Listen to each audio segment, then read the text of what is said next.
So, to introduce David, first of all, welcome everybody to the Climate Cafe Multi-Faith, and I'm really glad you're here.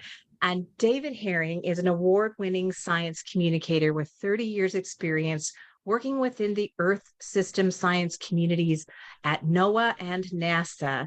David is chief of the Communication, Education, and Engagement Division within NOAA's Climate Program Office, located in Silver Spring, Maryland, where he also serves as a program manager for the NOAA and Climate.gov and the U.S. Climate Resilience Toolkit websites.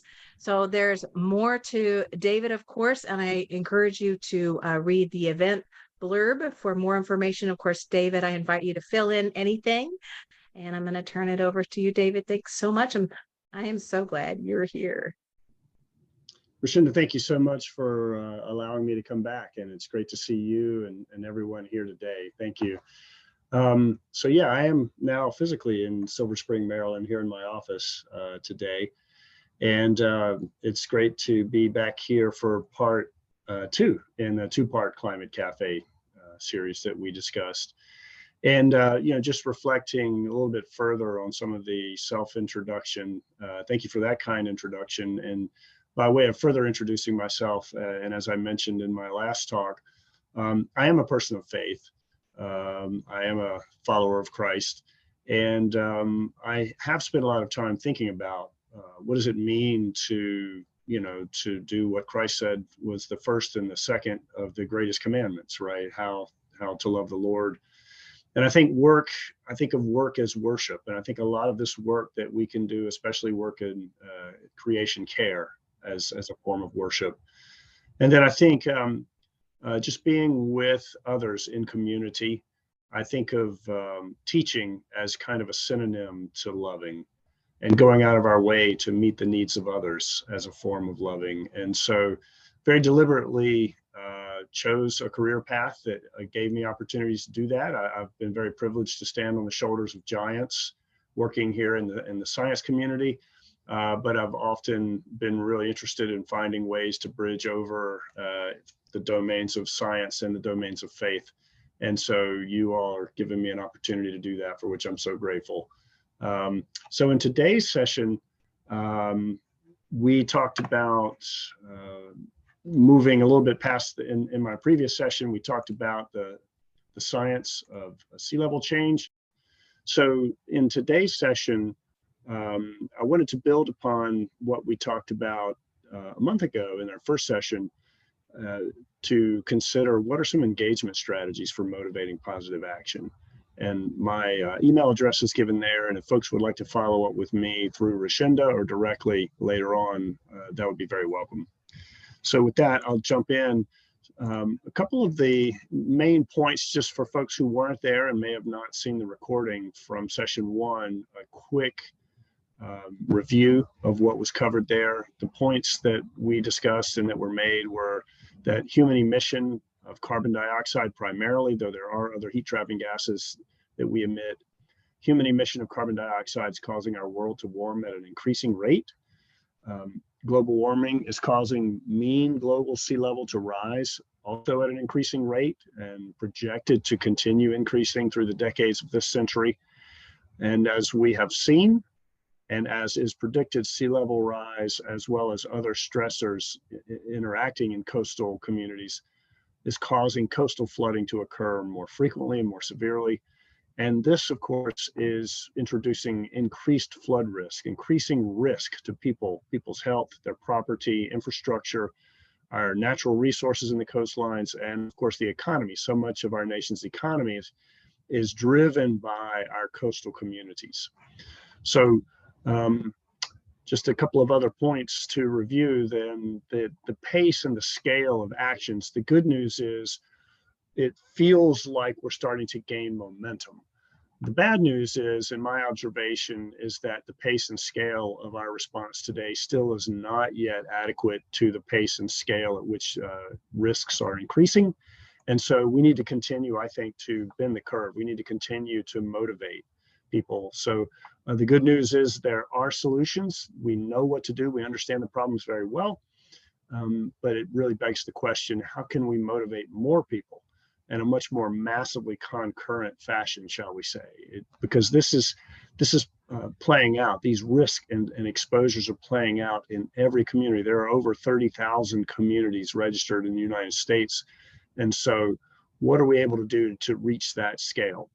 And so that's what this visual is showing, that we have more people living in urban and peri-urban communities in the United States.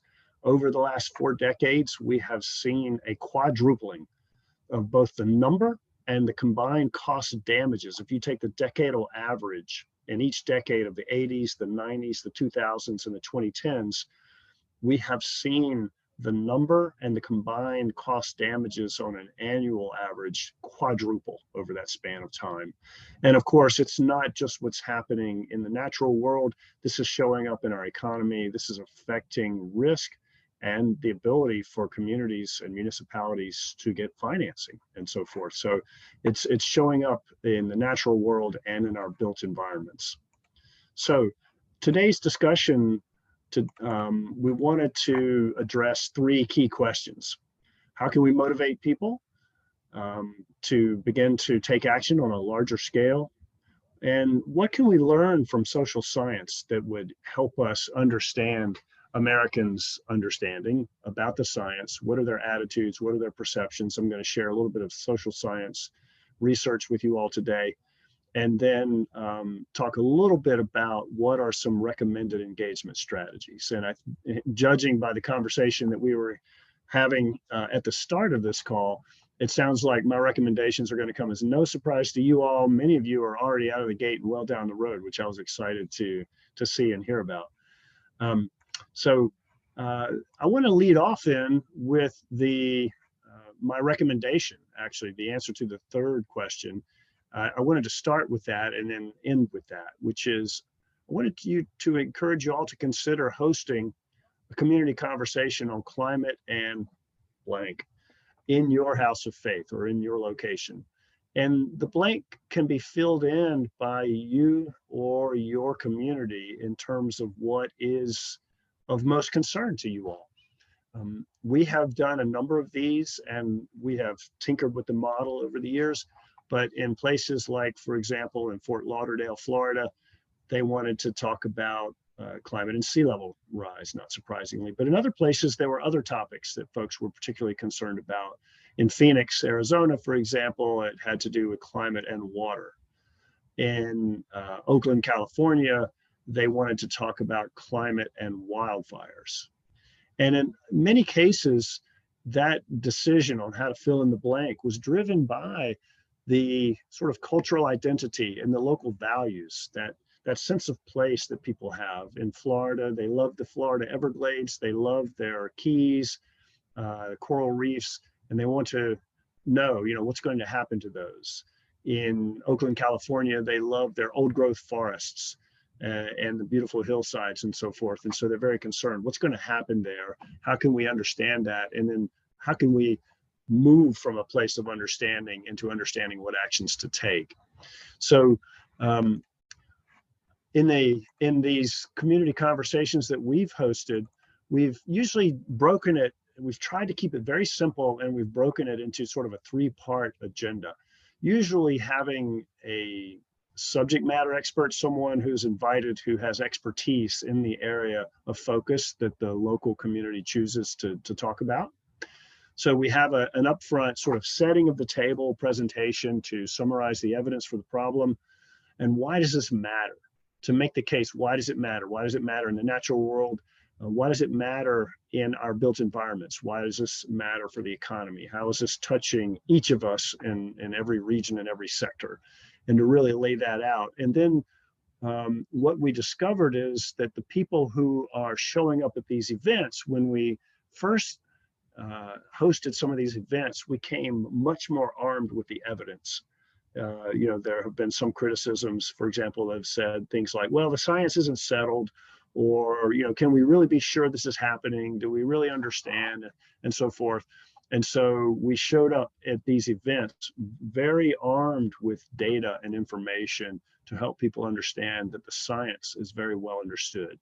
But it turned out these were not the people who were coming to these events. The people who were coming were those who you might call the choir, as it were. These were people who were showing up because they wanted to be told what they could do, what actions could they take. And so we had to completely revise the agenda for these community conversations, and we realized that it's really good if we can stack the crowd with people who have been leading and formulating different programs or projects that provide easy on-ramps for engagement, and at multiple scales. Some are very highly local, some are, say, state or regional, and some might be more national in scale. So there's lots of different activities that folks can get involved in if they want to make a difference and be a part of the change.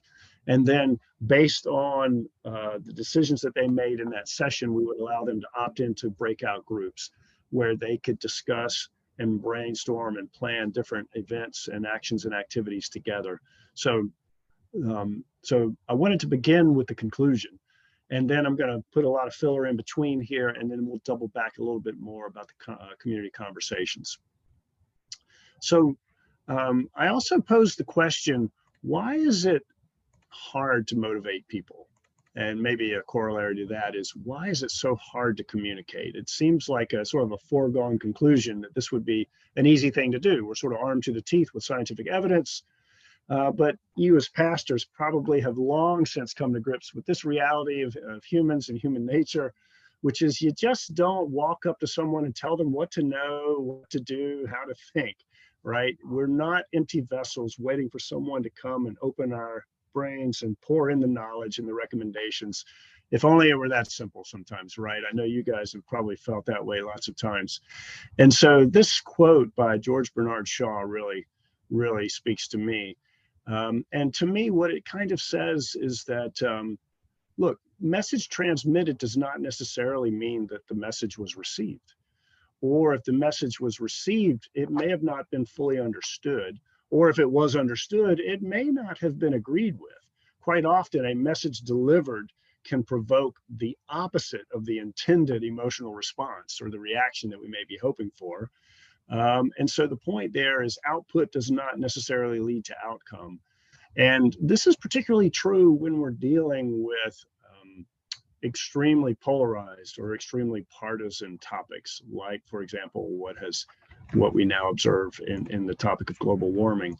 So here's something that we have learned from social science. Many of you probably already know this very well as well, but just little interesting data points to keep in mind as we consider how to structure and facilitate these types of conversations. These are generalizations, things that are generally true and well documented about humans in general. We have limited bandwidth.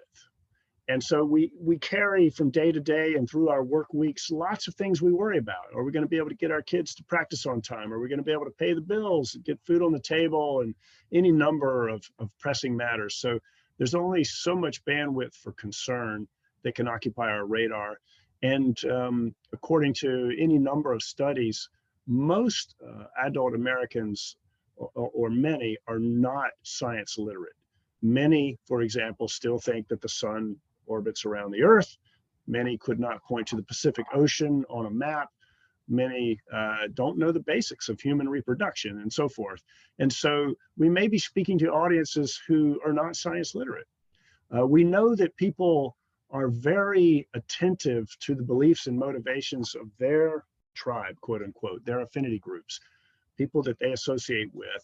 And we as humans have gotten very good at really tuning into, what do those people that I like, that I hang out with, that I consider my tribe, what do they believe? And we tend to default to those. We know that people are motivated information seekers. And specific, so again, that point about we're not just waiting for people to come and pour in knowledge. We go seeking knowledge, usually with a particular motivation in mind. We have a reason for looking. And quite often, when we hear about new headlines or new things that come up, people are talking about, or in the news media, or what have you, or if there's an extreme weather or climate event, and we want to know more about, well, why did this happen? We tend to go looking for information that confirms what we already think, that confirms our worldview. And so you might say, well, David, that's unscientific behavior. We're not supposed to go and find only that evidence that backs up what we think we already know. But in fact, that's indeed the case. Most people aren't going at this the way, say, a scientist would, where we have to look at the evidence without regard to how we feel about it. In fact, the reverse is true. People tend to form their opinions initially based on their first emotional reaction. There's a really good book by Malcolm Gladwell called Blink, if you haven't read it or heard about it, but it talks about how in our fight or flight brain, even before we've begun to form conscious, rational, logic types of modes of thinking, we're having an emotional fight or flight response. And if you don't like what I'm saying right now, chances are you're already in your brain conjuring reasons why you're going to reject it. Even you're rejecting it emotionally before you rationally can think of the reasons why. And then your motivation will help begin to frame and color the reasons why you're going to reject what I have to say if I'm giving you a negative emotional response. And that's because people tend to trust what they think they already know with confidence. And what they think they already know with confidence often can be attributed to the people in their tribe, in their affinity group, who are the mavens, who are the trusted sources. So, and by now, with respect to climate and climate-related topics like, say, sea level change or others, people have begun to sort of tune into what their tribe thinks. However, if there's an opportunity to sort of hit the reset button or bring them into a conversation with a fresh look or a new framing on the subject, what's really interesting there is, well, people will tend to, again, very quickly look around. How do people who I know and like in this group, how are they responding? And if they're not getting those cues and clues, then they will tend to default to what they think is the most compelling vision of the future. We are a very future-oriented culture. We like to think that the future is going to be better than the past, often science and technology playing an important part in that. And so people are generally receptive to science and technology. And so the trick is going to be, how do we have a conversation where we can begin to frame a desired possible future that we could share, that we could all move into together in a way that doesn't activate some of those red flags or negative emotions. So keeping in mind, all communication is competitive.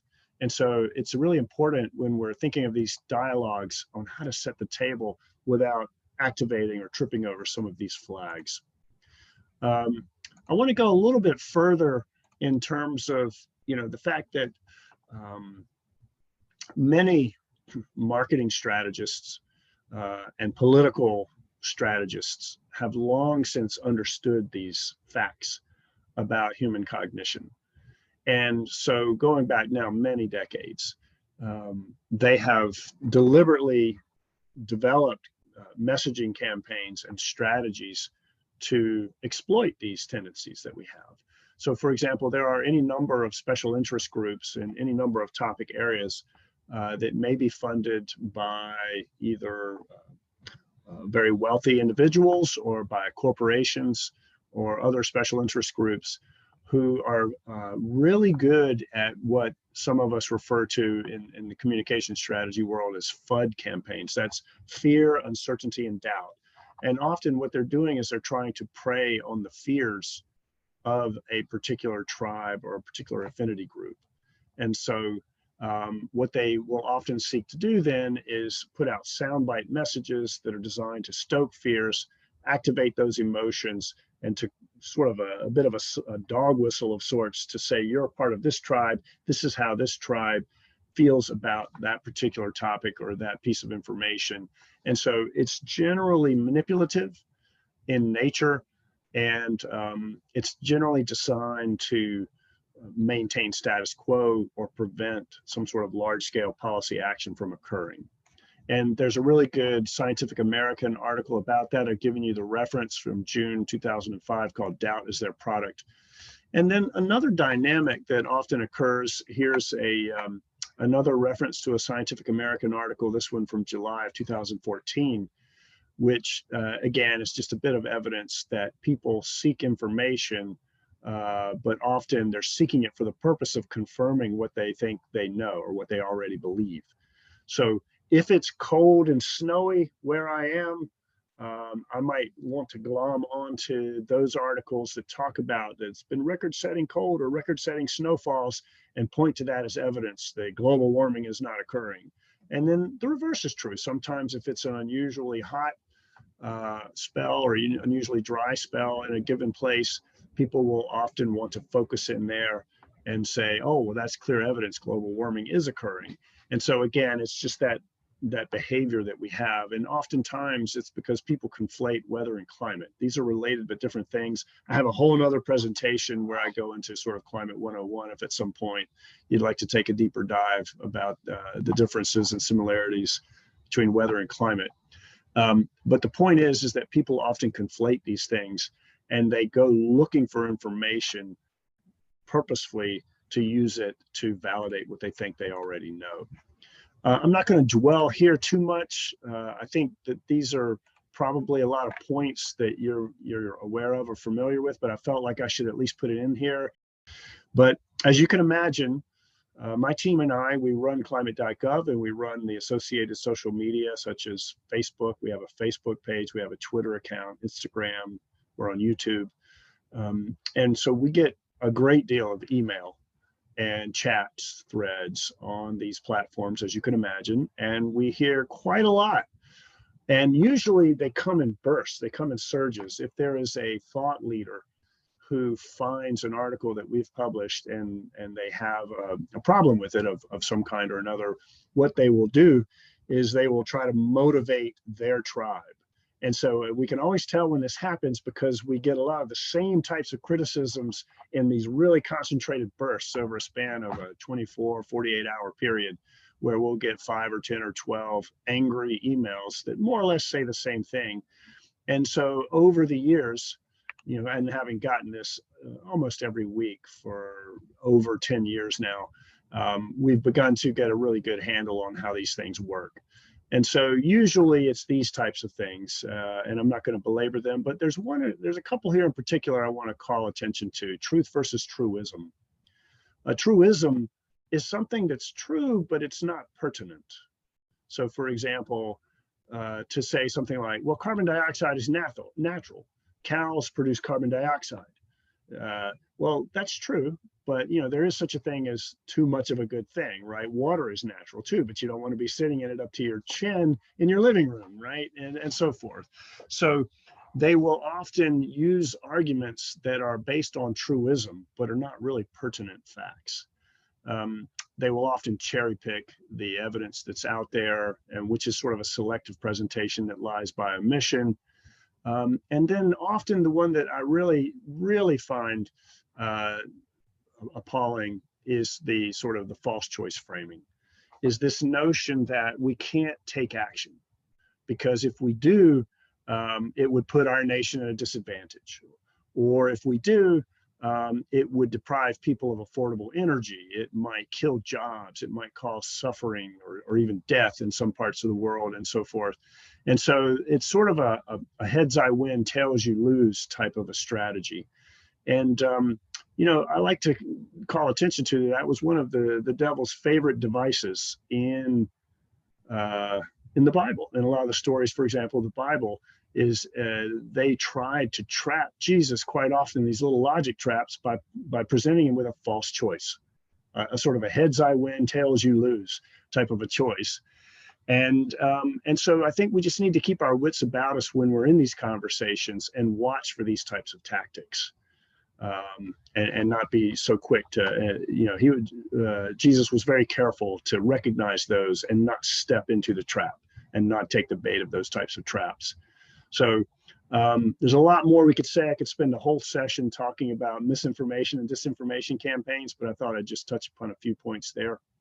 I want to move into the problem, how I look at it, how I think about it as a communication strategist working with my different teams. We have different teams that work for me, and we have different audiences and different objectives. And in each case, it sort of boils down to this same framework, if you will. Too often, federal agencies or other entities that want to communicate, they start right at step number 4. Again, that point I made earlier. I know what I want you to know. I know what I want you to think. I know what I want you to do. And so I'm going to write my messages. I'm going to put it out there. And so that's kind of like, painting a house without doing all the preparatory work up front. So I really encourage people to take a little bit of time, first and foremost, to think very clearly about what are your goals? What's the main outcome that you want? And then and consider that you get one main outcome, one main goal. Now you might be saying, well, David, I have 3 goals or I have 4 goals. That's okay. You can have more than one, but consider that you might need a unique strategy for each goal. A lot of times there's not like a Swiss Army knife of a strategy that reaches all audiences and serves all objectives. So you may need a unique strategy for each and every one of your communication goals. So for a goal, and once you've sort of formulated what is it I'm trying to accomplish, what's the desired outcome or the change in the world that I want to bring about, then ask yourself which audiences are particularly relevant, are essential, are in the critical path on the way to that goal that I have to be engaging and communicating with. And then what do I know about that audience? Okay. And so what are their values? What are their motivations? And so too often people don't really take the time to really think this thing through. And so this is what I encourage people to do in the upfront, and to begin to really understand whether and how our motivations or my motivations as a communicator or someone who's about to engage with an audience, is it well aligned with their motivations? So when I say to them that this matters to me, I want what you want. I'm interested in protecting those people, those assets, the property, those things that you're interested in. I genuinely share your values. And if you can convince them that, and I'm not saying in a false way, I mean in a quite serious way, if you can frame it as a conversation where we're building on these shared values that we have, then quite often that goes a long way towards building trust and bringing down defensive barriers and so forth. So I want to talk a little bit more than about this a particularly fascinating piece of social science research conducted by some colleagues of mine. I think it was Terrence or someone who mentioned Yale University. This is brought to you by Tony Leiserowitz at Yale University, Ed Maybach and Connie Rosa Renouf at George Mason University. They've been doing a series of studies that they call Global Warming 6 Americas, and they just published an update on this recently. In the presentation here, I've given you a link to where, if you're not familiar with this research, you can go online and get it freely, and a lot of really cool visuals that help tell the story. But just to sort of summarize this for you, it's important, and what they've documented through surveys and interviews with Americans all across the country, is that our nation really breaks out into 6 different segments of the public. With respect to global warming, there are 6 Americas, is what they're saying. And you can see the relative percentages of the population in these sort of pies here below. So as you look towards the left-hand side of this spectrum, there are the alarmed and the concerned. As you're moving towards the left, these are people who have the highest belief in global warming and impacts that are caused by global warming, such as sea level change. These are the most concerned, and they're the most motivated to take action. The alarmed are people who are very forward-leaning. And so when I mentioned the community conversations on climate and blank that we have been having with museums and science centers around the country, it was these segments who were showing up, almost overwhelmingly the alarmed and the concerned. And they were showing up because they were looking for on-ramps. They wanted to know what they could do and how they could get engaged. In the middle of the spectrum are the cautious or the disengaged. The cautious are people who have heard of global warming, but they're not really sure, like, why should I care? How is this relevant? What harm will it cause? The disengaged are people that they may or may not have spent much time thinking about it. It really doesn't necessarily cross their awareness horizon. They're pretty focused on just getting through the day, getting through the week, and they don't see this. If they have heard of it, they don't necessarily see how it's relevant to them. And then as you move towards the right-hand side of the spectrum, there are the doubtful and the dismissives. The dismissive are the most, I like to say, here it says lowest, least motivated. I like to say, actually, they're very highly motivated, but in the opposite direction. These are people who are motivated to prevent policy action. And so they are a very, very vocal minority. And these are not unintelligent people. These are usually very intelligent people, affluent, well-educated, and they think they know what they think they know, and they believe what they believe with high confidence. And so they're very locked in to their way of thinking. And so this chart here, sort of a trend chart over time, it takes a little bit of time to really unpack it. But here you have, again, those 6 segments of the public. And this is a 10-year slice through time from 2012 through 22. And you can see that over that 10-year period of time, the dismissive have picked up about 1 percentage point of the population. So a little bit of change, but not really much over that 10-year period of time in the disengaged, the doubtful, and the dismissive. It looks like where most of the change has occurred is in somewhat shrinkage of the cautious segment, where we've seen some growth in the alarmed and the concerned. So over time, perhaps as we have seen an increase in the frequency and intensity and the severity of extreme events and so forth, more and more people are beginning to connect the dots and to see how it's affecting them. And so I wanted to kind of make this key point at this time then is, as you look at and you consider that the dismissives and the doubtful have been fairly continuous, shall we say, fairly durable and holding firm over time, I want to encourage you to consider then in communications is that the polarization that exists in society today and the perceptions that they have about global warming, it's not due to an information deficit. If you were to give them a pop quiz where they thought they had to get the right answers, they could explain the problem to you. They do understand it. What we're realizing and what social science has shown us is that disagreements with dismissives are a clash of values rather than a clash of scientific ideas, right? We saw the same thing in recent years in the debate over whether or not to vaccinate against COVID-19. So again, there was not so much a challenge or a debate in terms of the science as it was a clash of scientific ideas. Now, they begin to challenge the evidence. They will have a motivation where they will question the evidence.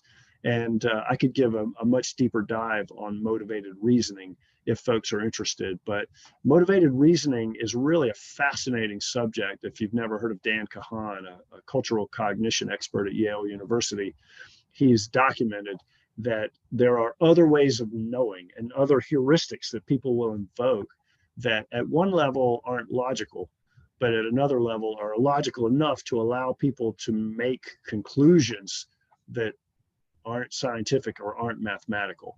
And so in short, it's because they have such strong motivations that are powered by their values, powered by what they perceive as risk, then they will often just dig in and continually hedge against new scientific information.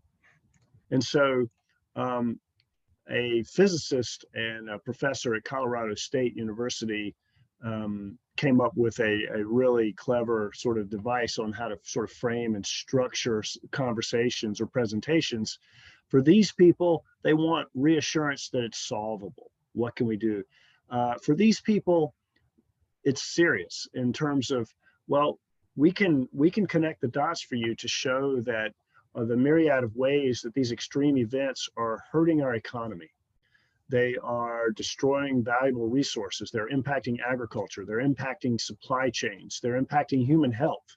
There's increased exposure to extreme heat in our urban centers.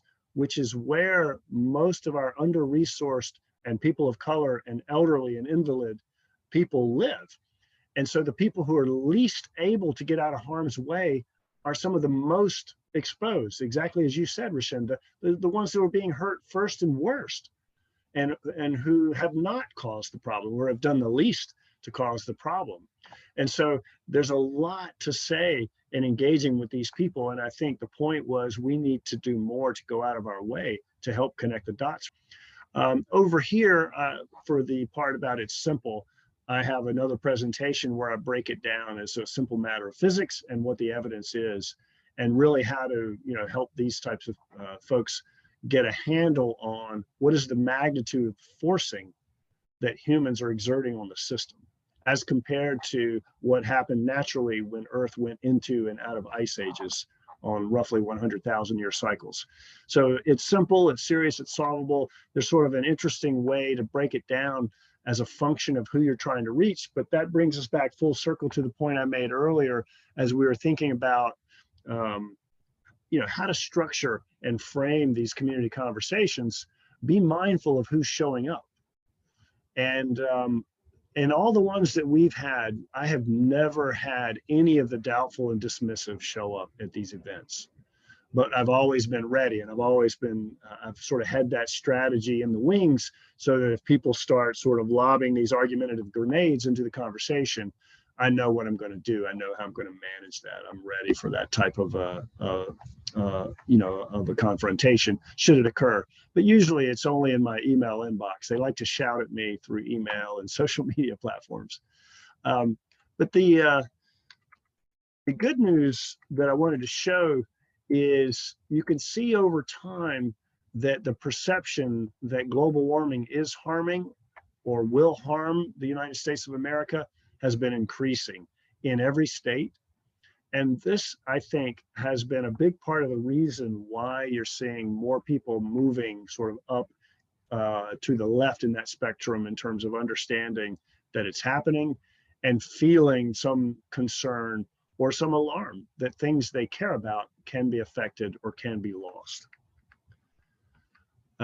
So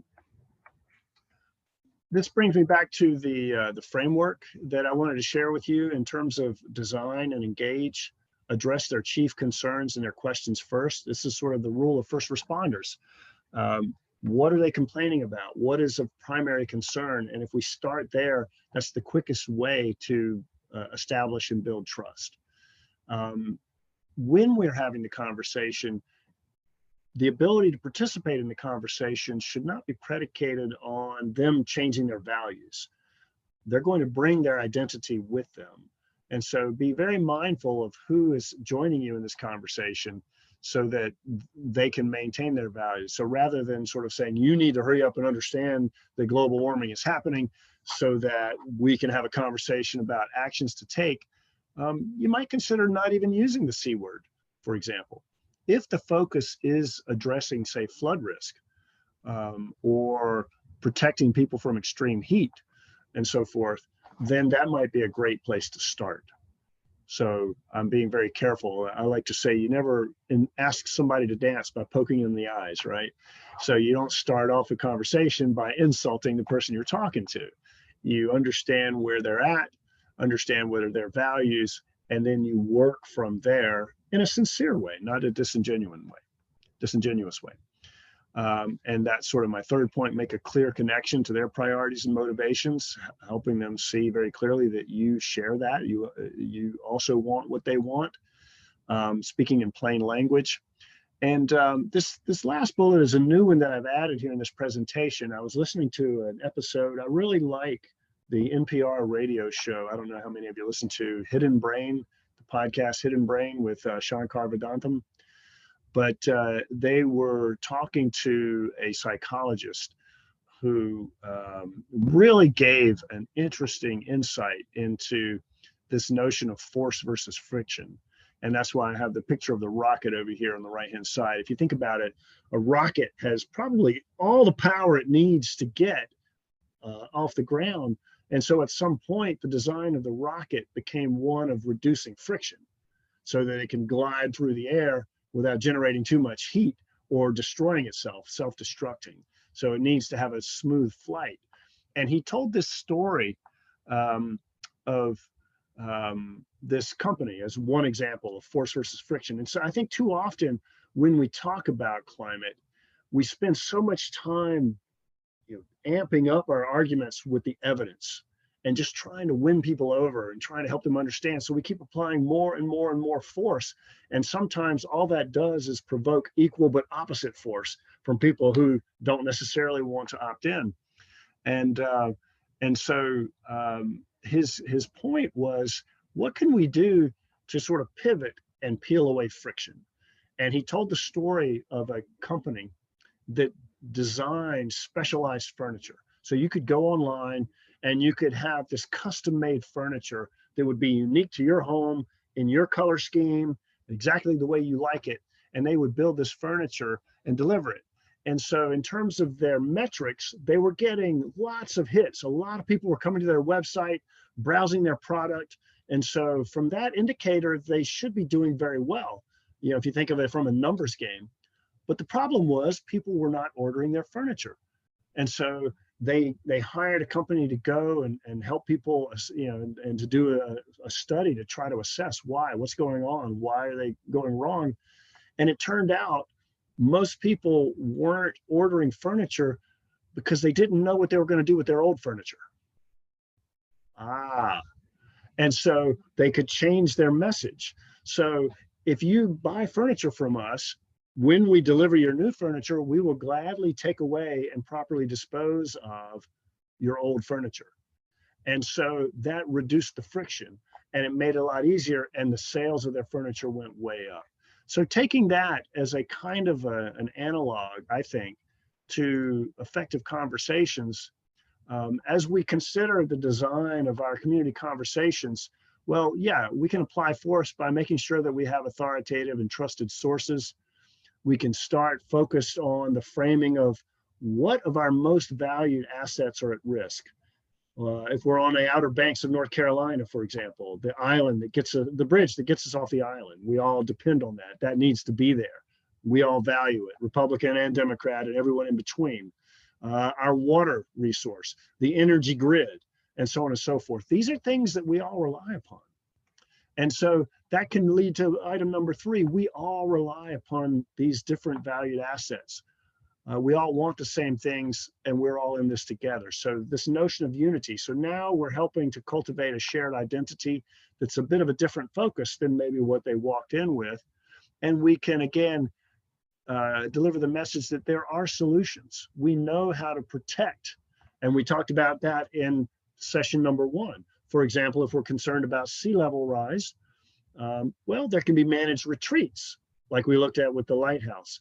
There can be elevation, there can be hardening of structures and so forth. So there are solutions that are affordable, that are feasible, that don't do harm to the environment, and that offer valuable co-benefits, in fact.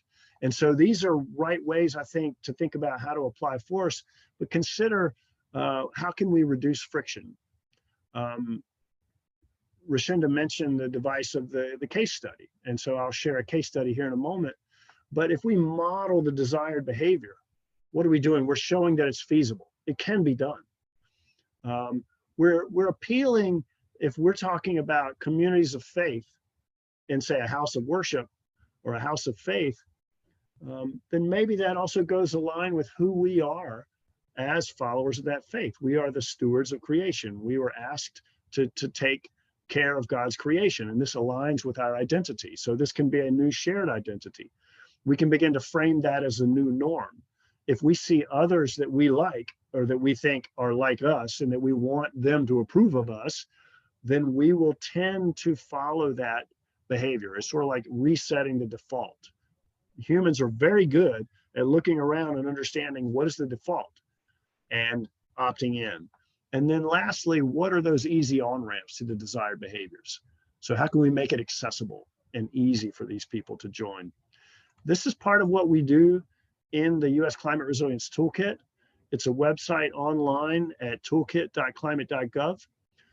We have a steps to resilience framework, and this usually looks like a conversation, but it's, in this case, we're often engaging with local governments, either municipal or tribal or county or state government entities.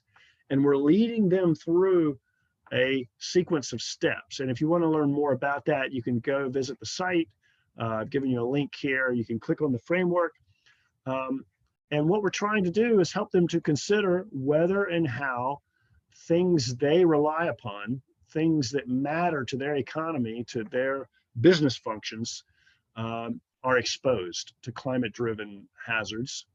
And so we want to encourage them to consider whether and how they need to make investments to build resilience. So very quickly, what is resilience? It's the ability to prevent, withstand, respond to, or recover from a shock or a disruption. It can be an extreme storm, storm surge, heat wave, wildfire, and so forth. And so I think conceptually you get it. If the y-axis here is the functional capacity of any given asset, whether it's a piece of infrastructure or say crops or our human body, human health, over time, if we can make investments that are adding buffer when that shock, that extreme event inevitably occurs, there may be an impact to performance, but if things are resilient, it can often bounce back. In some cases, like we saw, for example, in Puerto Rico, when the really strong hurricane hit Puerto Rico, they crossed a threshold beyond which they're still trying to recover. And so there's research that shows $1 spent today proactively building resilience can save anywhere from $6 to $12 in cost damages avoided down the road. So it makes good business sense, as well as sense in terms of helping our communities rebound. And in the Climate Resilience Toolkit, we have a framework that we lead communities through in terms of having an equitable, inclusive dialogue about the risks that they face, helping them understand and quantify those risks, and really address the question, are they willing to accept that risk? Are they willing to tolerate it? And if the answer is no, then, okay, what can we do about it? And so it's sort of a circular motion where we're understanding exposure at step one. And in, say, Asheville, North Carolina, they identified over 600 assets and threats, and they paired them together. And then they used that as the basis for prioritization. And then for every asset threat pair, they went through the process of characterizing and quantifying vulnerability and risk. And then everything that was above that threshold of we're not willing to tolerate risk here, then it became, what can we do about it? What are the options? And of those options, which ones can we afford, do no harm, are feasible and viable, and would actually build resilience? And then ultimately get funding and financing to take action, and then iterate as needed. And so we have supported over 36 communities working with the Urban Sustainability Directors Network. We supported the Chicago Metropolitan Regional Council of Governments. We supported the state of North Carolina.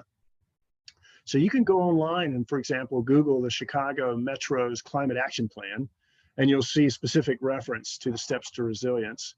And it's a wonderful action plan. And so another question then that we began to challenge ourselves is, how can we scale up and accelerate the pace? That's really what we want to do now, is take this thing to scale. And so in our case study section of the toolkit, we have over 150, 180 case studies introducing you to people. I filtered by sea level rise and storm surge. So you're seeing all the ones along the coastlines of North America, Hawaii, and Puerto Rico. And so I clicked on one here that was particularly powerful. If you go there and look at this particular one, a waterfront restaurant rebuilds to remain open through future storms, you're introduced here to Ivar Johnson. He's a young man who, with his wife and 2 children, they cashed out on their nest egg because they wanted to live on the coast, and they loved Panini Bay Restaurant, and they wanted to own and operate a restaurant on the waterfront, and this was their dream. And sadly, they invested in their dream only months before Superstorm Sandy hit in New Jersey. And if you click here in the presentation I'm giving you, there's a video, And what's really poignant and moving, and in fact, I literally came to tears the first time I saw this interview with Ivar. It's about a 5-minute video, and you'll see him talking, and he's sort of explaining and telling his story. And he's working with a local extension agent who's kind of helping him come to grips with what has happened. And in the background here, you can see this is the Panini Bay restaurant. They've made the decision to elevate in recovering by 13 feet. And so in the interview, he's talking about the fact that, well, sea level is not going to raise that much. And even with a powerful storm surge, we should stay high and dry, right? And then Lisa Auermiller is showing him the sea level rise viewer and helping him understand how much sea level is projected to rise over the next 20 years. And you can see on his face, he's processing in real time, and he's thinking, well, all the roads that come to my restaurant are going to be underwater. And you can just see what a humbling sort of deer in the headlights moment that is powerful. And for some people, it's very frightening. It's very real. And again, it points to what we touched upon in session number 1, is this is an emotionally charged subject. How are we helping people begin to understand and consider these long-term risks? And when do they need to be mobilizing to take action? There might be things they could do in the near term, purchasing flood insurance, taking other activities to harden and elevate. And then maybe longer term strategies. Maybe at some point they have to consider managing or consider elevating the road that's going to keep them, or putting into better drainage ditches and culverts. But in short, it's not just that obvious stressor that you're thinking about. Even if you live in, say, Las Vegas, you may not be worried about sea level rise in Las Vegas, right? Well, except if the port of San Diego goes underwater or gets damaged in a strong storm surge, and so much of your economy is reliant upon supply chain materials that are coming in through the port of San Diego or other parts of the country, depending on Port Fourchon, Louisiana, and so forth. So when a shock wave comes through there, it ripples throughout the economy. So we're kind of connected in so many ways. And so it's important to understand, even if we don't directly face that hazard, it can still indirectly be a problem for us. So I encourage you to come in and check out. I've given just a few shout outs here. This is one for the West Coast, fixing a road in a California state park. You can go and learn about this case study here. I'm giving you a direct link. Here in the city of Norfolk, Virginia, citizens in the city took action for zoning ordinance to reduce flooding and improve resilience to flooding there in Norfolk. And here the city of Houston, in the wake of a very strong hurricane and cyclone that caused flooding, again, putting into place a program to engage and support citizens and to have more of a sort of a resilience hub, if you will, to make sure that people can have support if and when the next big one comes. So I encourage you to check out those. So to come back full circle where I started, I'd be willing to help you find experts if you want to have your own events, your own local conversations. We have extension networks. I collaborate with professionals in many other federal agencies and all across NOAA. So we would be happy to support your event. I can help you identify projects that are on-ramp projects that you could feature in your events. And I'd be happy to help you leverage and use the community conversations model if you would need help for structuring your conversations. I'm calling attention to a number of different projects or things that you could consider in terms of the fabric of your event, such as inviting energy utilities to come and talk about alternatives. In Maryland, I can go and select, I want all the energy coming to my house to be solar or to be wind. I happen to have solar panels on my roof, but I could do that if I wanted to, and so forth. So there are citizen science campaigns. We sponsor participatory campaigns whereby citizens get out and map their urban heat islands. This one is calling attention to citizen campaigns to map high tide flooding and the extent of flooding, landscaping projects. The Urban Sustainability Directors Network has opportunities for people to apply to set up their own local resilience hubs. And I can get you connected to that network. So there's lots of on-ramp types of projects that you could do.